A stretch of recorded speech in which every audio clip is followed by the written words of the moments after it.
आवर Sayali fashion designer channel आणि मी आहे सायली। तर तुम्हा सर्वांचं आपल्या आजच्या नवीन अशा छानशा व्हिडिओमध्ये मी मनापासून खूप खूप स्वागत करते।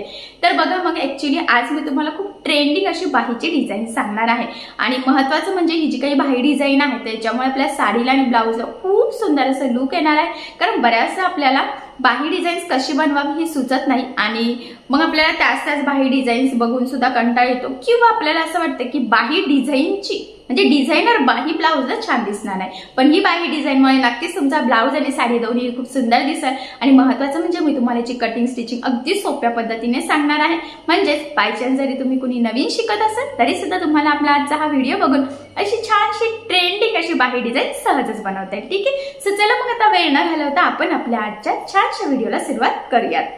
तर हे बघा, इथे तुम्ही बघू शकता की ही आहे ब्लाउजची बाही आणि यावर आता आपण खूप सुंदर अशी डिझाइन बनवणार आहोत। ॲक्च्युअली दोन्ही साइडच्या स्लीव्ज मी ऑलरेडी कटिंग करून घेतलेले आहे, अस्तर आणि मेन फॅब्रिक असं दोन्ही पण। त्याचबरोबर या बाहीला इथे आपण ट्रेंडिंग अशी हँगिंगची जी पाइपिंग वाली लेस असते तर ती सुद्धा यूज करणार आहोत, जेणेकरून बाही अजून सुंदर दिसावी। तर ती कशी कुठे यूज करायची तर ते आपण पुढे बघणारच आहोत। तर बघा, मी म्हटल्याप्रमाणे अस्तर आणि मेन फॅब्रिक दोन्हीची बाही इथे कटिंग झालेली आहे। तर सगळ्यात आधी आता आपण एक साइडची करूयात, तुम्ही सेम त्याच पद्धतीने दुसऱ्या साइडची करायची आहे। त्याचबरोबर ही जी काही अस्तरची बाही आहे तर त्यापेक्षा आपण मेन फॅब्रिक म्हणजे ब्लाउजची बाही थोडी एक्स्ट्राचं मार्जिन ठेवून कटिंग करत असतो, तर इथे त्या पद्धतीने केलेलं आहे। आणि मी तुम्हाला या बाहीचं मेजरमेंट सांगते, म्हणजे तुम्हाला तुमच्या मापानुसार सहजच कटिंग करता येईल। तर बघा, बाही लांबी आहे 3.5, तर इथे फक्त अर्धा इंच आपण एक्स्ट्राचं मार्जिन ऍड केलेलं आहे। त्यानंतर इथे बाहीची घडी होती 8.5, तर 1 इंच कमी होत असते कटिंग नंतर, तर ती 7.5 झाली। कॅप हाईट 2 ते 2.5 इंच घेतलेली आहे। खालचा पोर्शन तुम्हाला कसा हवा आहे, कमी की जास्त, त्यावर ते डिपेंड आहे। तर बाहीच्या कटिंगच्या चार्टमध्ये कटिंगच्या व्हिडिओमध्ये मी ऑलरेडी सांगितलेलं आहे। तर बघा, आता सगळ्यात आधी जो काही शेप आहे तर त्याची मार्किंग आपण जी काही अस्तरची बाही आहे तर त्यावर करून घेणार आहोत।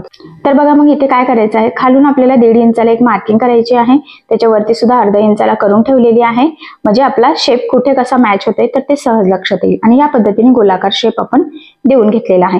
आता जी मार्किंग केली होती एक्झॅक्टली त्यावरच खरं तर आपल्याला इथे कटिंग करायची आहे। तर बघा, या पद्धतीने मग मी हा खालचा शेप इथे कट करून घेतलेला आहे। यानंतर आता आपल्याला अस्तरची बाही आणि मेन फॅब्रिकची बाही म्हणजे ब्लाउज पीसची बाही सगळ्यात आधी इथे एकमेकाला जोडून घ्यायची आहे। त्यासाठी काय करायचं बघा, मग सगळ्यात आधी आपल्याला जी काही आपली ब्लाउजची बाही आहे तर ती बघा इथे सरळ ठेवायची आहे आणि त्यावर आपण अस्तरची बाही ठेवून घेतली। त्यानंतर सेंटरला एक पिन लावूयात, जेणेकरून आपलं शिवताना तिरकं होणार नाही। आणि बघा, सगळ्यात आधी खालच्या साईडने साधारणतः आपल्याला पाव इंच एवढं मार्जिन ठेवून टीप मारून घ्यायची आहे। लक्षात राहू द्या, मार्जिन एकसारखंच यायला पाहिजे, कारण जशी आपली टीप येणार आहे सेम त्याच पद्धतीने आपली बाही सुद्धा येणार आहे। त्यामुळे मग व्यवस्थित अतिशय सावकाश आणि काळजीपूर्वक इथे मी ही टीप मारून घेतली। आता ही टीप मारून झाल्यानंतर जे काही आपल्या एक्स्ट्राचा आहे ब्लाउज पीसचा कपडा तर तो इथे कटिंग करून घ्यायचा आहे। त्याआधी मी मॅचिंग धागा सुद्धा इथे ओवून घेते, कारण की आधी मी गोल्डन कलरचा धागा ओवलेला होता, सो त्यामुळे। आणि त्यानंतर बघा, मी म्हटल्याप्रमाणे इथे एक्स्ट्राचा आपण कट करून घेऊयात। तर हे करताना काही आपल्याला एक्स्ट्राचं मार्जिन इथे ठेवण्याची गरज नाहीये। आणि कटिंग झाल्यानंतर आता आपल्याला या बाहीला खालच्या साईडने छोटे छोटे कट्स मारायचे आहे, जेणेकरून ज्यावेळेस आपण ही बाही सरळ करू तर ती प्रॉपर जसा शेप आहे तसंच यावं, यासाठी ही स्टेप खूपच इम्पॉर्टंट आहे। बघा, मग मी ही या पद्धतीने सरळ करून घेतलेला आहे। आणि आता खालच्या साईडला आपल्याला सगळ्यात आधी द्यायची आहे दाबटीप। तर बघा, मग दाबटीप देताना आपल्याला काळजी घ्यायची आहे की आतला अस्तरचा जो काही कपडा आहे तर तो वरती दिसणार नाही, जेणेकरून आपली बाहीची फिनिशिंग बिघडायला नको। तर मग ह्या पद्धतीने बघा, कानाकोपऱ्यापर्यंत व्यवस्थित प्रॉपर फिनिशिंग सहित आपण इथे दाबटीप देऊन घेत आहोत। आणि तुमच्या लक्षात पण येईल बघितल्यावरच की शेप किती सुंदर असा आलेला आहे आपला कटिंग पण। आणि कटिंग केल्यानंतर स्टिचिंग प्रॉपर करणं सुद्धा तितकंच गरजेचं असतं। आता यानंतर आपल्याला काय करायचं आहे, अस्तर आणि मेन फॅब्रिकची बाही कडेकडेने एकमेकाला जोडून घ्यायचं आहे। आता बघा, हे जोडताना कुठेही गोळा होणार नाही, तिरकं जाणार नाही याची काळजी घ्यायची। आणि जेवढं शक्य आहे तेवढं कमीत कमी मार्जिन इथे आपल्याला पकडायचं आहे, कारण हे मार्जिन आपण कुठेही कॅल्क्युलेट केलेलं नसतं। ठीक आहे, आता हे जोडून झाल्यानंतर एक्स्ट्राचं कट करूयात, जेणेकरून आपली परफेक्ट मापाची बाही इथे रेडी होईल. कारण मी आधीच सांगितलं आहे की अस्तरवर आपण परफेक्ट कटिंग करतो आणि बाहीची म्हणजे ब्लाऊज पीसचा कपडा पण थोडा एक्स्ट्राचं मार्जिन ठेवतो, म्हणून मग आधी हे परफेक्ट इथे रेडी करून घेतलेलं आहे. त्यानंतर इथे आता आपल्याला एक लेस यूज करायची आहे. ऍक्च्युली तुम्ही तुमच्या आवडीनुसार कुठलीही लेस इथे यूज करू शकतात, पण ज्या कलरची लेस लावणार आहेत तर त्याच कलरचा शक्यतो धागा यूज करायचा, जेणेकरून फिनिशिंग छान येते, दिसायला पण लुक मस्त येतं. कारण बऱ्याचदा आपण काय करतो, ब्लाऊजचाच जो काही कलर असतो त्याच कलरचा धागा यूज करून टिप मारतो, त्यामुळे फिनिशिंग बिघडते. सो एवढ्या गोष्टीची काळजी घ्यायची आहे. ठीक आहे, 2 मिनिट एक्स्ट्रा जातात पण फिनिशिंग छान येते. आणि ट्रेंडिंग न्यू अशी ही जी काही लेस आहे बघा, समोसा लेस म्हणतात आपण त्याला, तर ती मी इथे लावून घेते. तर ती कानाकोपऱ्यावर व्यवस्थित प्रेस करून घ्यायची आहे, म्हणजे फोल्ड करून. कारण बऱ्याचदा बाहीचा शेप असा छान येतो, पण लेस प्रॉपर न लागल्यामुळे काय होतं, पुन्हा शेप बिघडतो. सो तसं होऊ नये यासाठी. त्याचबरोबर अजून एक महत्वाचा पॉईंट आहे, तो म्हणजे बाहीला ज्या वेळेस आपण इथे लेस लावलेली आहे तर ह्या लेसला नेहमी डबल टिप द्यायची, जेणेकरून आपली लेस पॅक लागली जाईल, वरती तरंगणार नाही आणि सगळ्यात महत्वाचं फिनिशिंग सुद्धा खूप सुंदर आहे. तर प्रॉपर फिनिशिंग सहित आपण इथे ही लेस सुद्धा लावून घेतली. यानंतर मी म्हटलं होतं की आपल्याला इथे पाइपिंगची हँगिंगची जी काही लेस आहे तर ती यूज करायची आहे, तर ती मी इथे घेतलेली आहे आणि ती आपल्याला ह्या पद्धतीने ह्या शेपमध्ये इथे लावून घ्यायची आहे. तर बघा, मग मशीनचा सिंगल फूट यूज करून ही लेस इथे लावली. सेंटर पासून 3.5 ते 4 इंच दोन्ही साईडने सेम मार्किंग करायची आणि त्या लेवलमध्ये ही अशी वेगळ्या शेपमध्ये अशी गोलाकार थोडासा शेप देत आपल्याला ती लावून घ्यायची आहे. तर मी लावून घेतली. त्यानंतर आता इथे आपल्याला छोटंसं एक लटकन तयार करायचं आहे, तर ते आपण फॅब्रिक पासूनच करणार आहोत, म्हणजे छान असं लुक यावं यासाठी. तर बघा, अशा पद्धतीने गोलाकार शेप दिलेला आहे.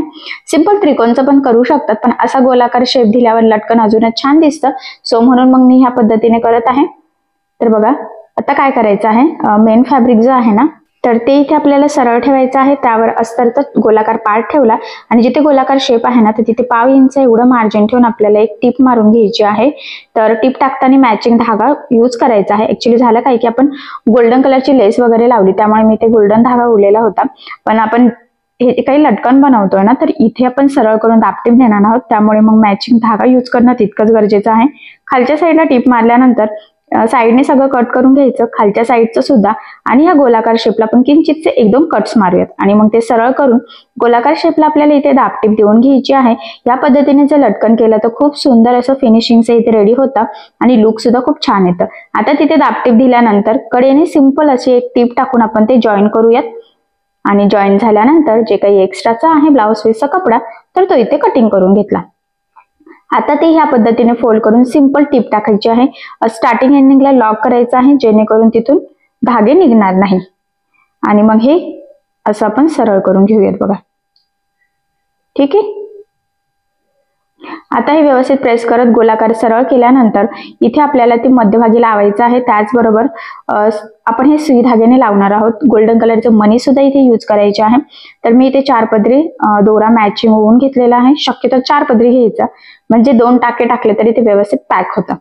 आणि बघा, मग इथून धागा ओवून घेतलेला आहे. त्यानंतर इथे 2 ते 3 मणी ओवून घेऊयात. तर मी जरा मीडियम साईजचे घेतलेले आहे, खूप छोटे नाही घेतले. त्यानंतर हे त्रिकोण बनवलेलं त्यात टाकलं बघा, आणि मग पुन्हा ते इथून टाकून त्या मणीमध्ये ओवून घ्यायचं आहे आपल्याला सुई, आणि मग ती व्यवस्थित पॅक करून घ्यायची आहे. ठीक आहे, तर बघा, मग अशा पद्धतीने खूप सुंदर असं त्रिकोणचं सिंपल लटकन केलेलं आहे, पण ते फॅब्रिकचंच बनवलेलं आहे, त्यामुळे अजून छान लुक आला आहे आणि एकदम छोटंसं छान नाजूक आहे. तर बघा, खूप सुंदर अशी इथे बाहीला ते सूट पण होते. सो बघा, मग अशा पद्धतीने खूप छान अशी लेटेस्ट ट्रेंडिंग बाही डिझाईन आपली इथे तयार झालेली आहे. तर जरा जवळून लुक दाखवते बघा, खूप सुंदर असं छोटंसं लटकन, ही हँगिंगची लेस आणि कलर कॉम्बिनेशन इतकं सुंदर आहे. लेस सुद्धा छान अशा डिझायनर यूज केलेला आहे. सो त्यामुळे तर खरं तर खूप छान अशी पार्टीवेअर लुकमध्ये आपली ही बाही डिझाईन तयार झालेली आहे. आणि खरं तर मी तुम्हाला अगदी सोप्या पद्धतीने सांगण्याचा प्रयत्न सुद्धा केलेला आहे, संपूर्ण कटिंग आणि स्टिचिंग. सो तुम्ही ह्या पद्धतीने नक्की स्टिच करून बघा. मी तुम्हाला फिनिशिंगच्या टिप्स सहित संपूर्ण कटिंग स्टिचिंग सांगितलेली आहे. आणि खरं तर ही बाही अशी बघण्यापेक्षा ज्यावेळेस ब्लाऊजला लावू आणि ब्लाऊज घालू त्यावेळेस खरंच खूप सुंदर लुक येणार आहे. बऱ्याचदा आपल्याला पार्टीवेअर ब्लाउजला सुद्धा बाही डिझाईन कशी बनवावी सुचत नाही. सो अशी छानशी लेटेस्ट ट्रेंडिंग बाही डिझाईन तुम्ही नक्की ट्राय करा. नवीनच बाही आहे, आय थिंक तुम्ही बघितलेली सुद्धा नसेल, इतकी सुंदर आहे. सो नक्की स्टिच करून बघा. नक्कीच या बाही डिझाईनमुळे तुमच्या साडीला आणि ब्लाउजला खूप सुंदर असा लुक येईल आणि आय होप सो तुम्ही याची आयडिया तुमच्या कस्टमरला सुद्धा नक्कीच देऊ शकतात आणि कस्टमरला सुद्धा नक्कीच आवडेल. ठीक आहे. तर बघा मग नक्कीच तुम्हाला मी आज काय शिकवलेलं आहे हे लक्षात आलं असेल आणि मी जेवढं शक्य आहे तेवढं सोप्या पद्धतीने सांगण्याचा प्रयत्न केलेला आहे. कटिंग स्टिचिंग दोन्ही पण अतिशय सावकाश, स्टेप बाय स्टेप आणि सगळ्यात महत्वाचं म्हणजे खूप काही महत्वाच्या टिप्स आणि ट्रिक्स सांगून, म्हणजे ट्रिक्स सहित फिनिशिंगच्या ट्रिक्स, कारण बऱ्याचदा फिनिशिंगच नीट येत नसते. सो या टिप्स अँड ट्रिक्स फॉलो करून नक्की तुम्ही असं स्टिच करून बघा आणि यामध्ये जर तुम्हाला काही प्रॉब्लेम येत असेल तर मला कमेंट करून नक्कीच कळवा. मी तुमच्या प्रश्नाची उत्तर देण्याचा नक्कीच प्रयत्न करेन. ठीक आहे. सो चला मग आता आपण आपला आजचा व्हिडिओ इथेच थांबूयात आणि तुम्हाला आपला आजचा व्हिडिओ कसा वाटला हे मला कमेंट करून नक्की कळवा.